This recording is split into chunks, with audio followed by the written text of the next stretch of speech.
So once you have your equipment, you're ready to start creating your footage and uploading it to YouTube.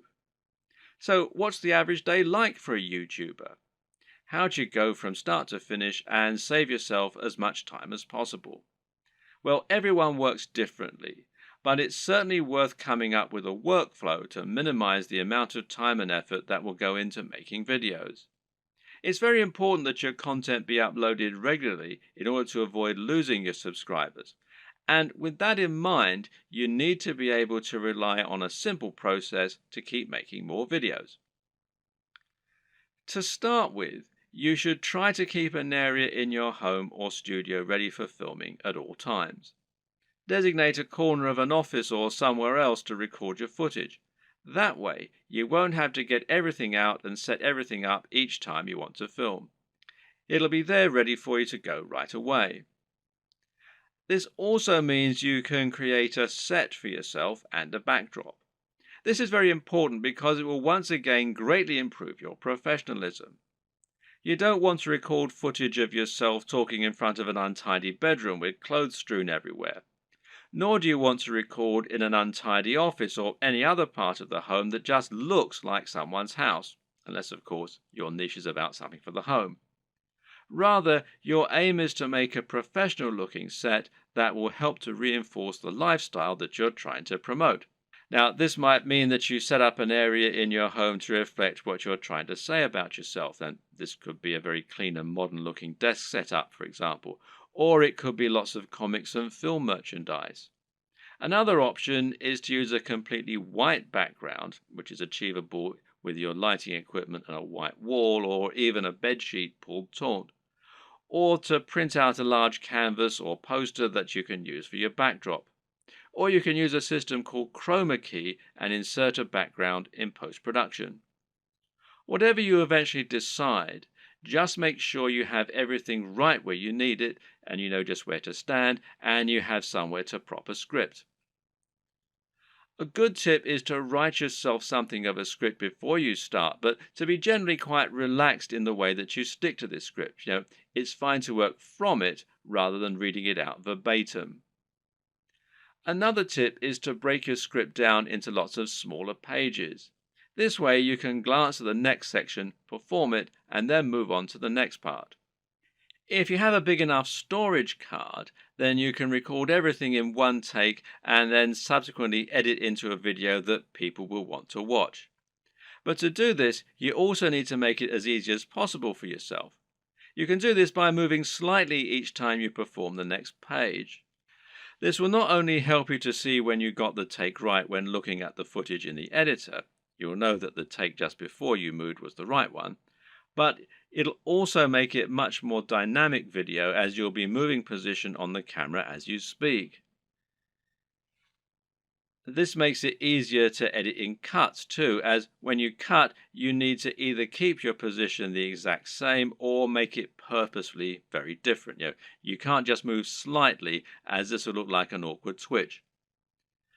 Another tip is to clap at the start of each new section.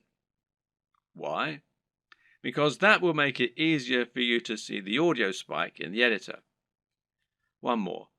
When recording your footage, always leave long spaces before and after each take and generally record much more than you think you're going to need. This will give you more to work with in editing. You should also set up your mic separately, remember, and if you're using a lapel mic, then you just need to plug in your phone and slip it in a pocket while you perform your shots. You can do this all in one take as well.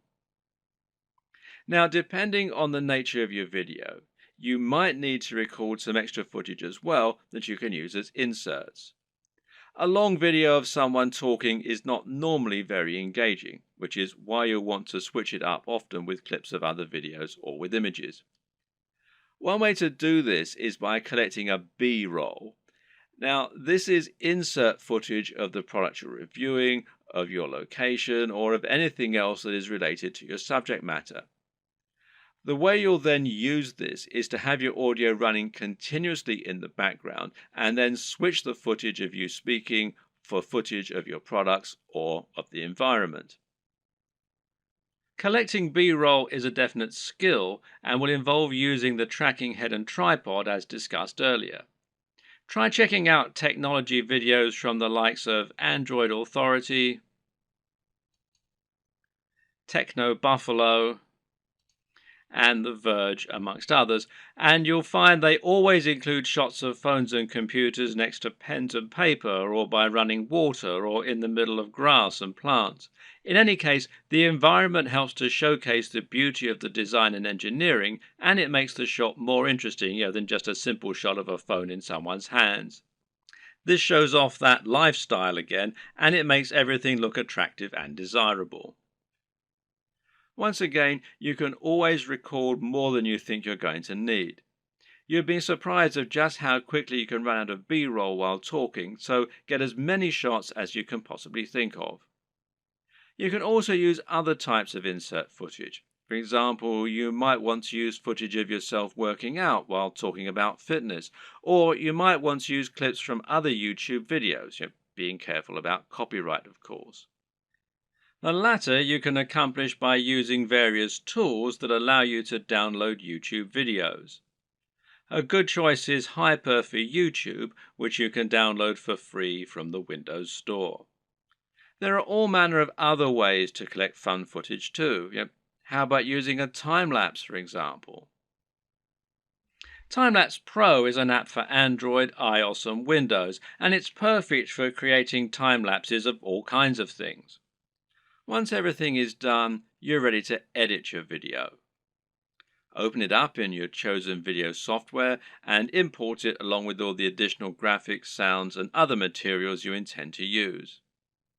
You now want to sync up your audio to your video, and most programs offer easy ways for you to do this.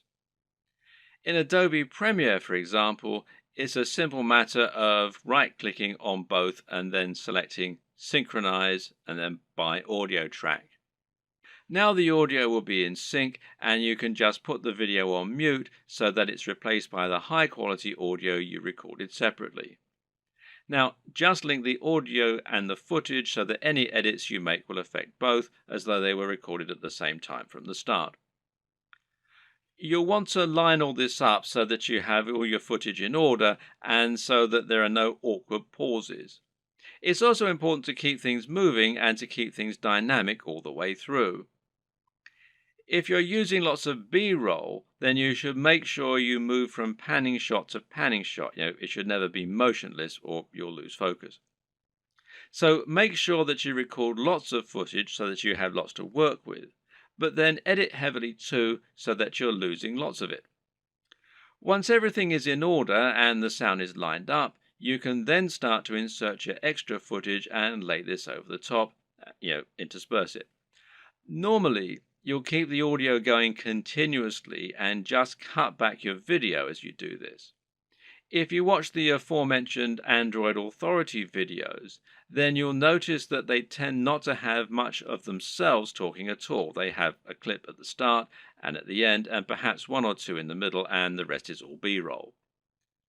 Finally, try adding the video opener, any bottom thirds, and your logo and your music, and make sure that you get the audio balance right with the music, and consider using a small introduction before the opener.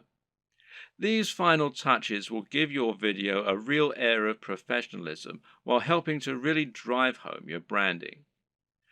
Now you just need to save your video in a format that YouTube likes, such as MP4, and then start to upload it to your YouTube account.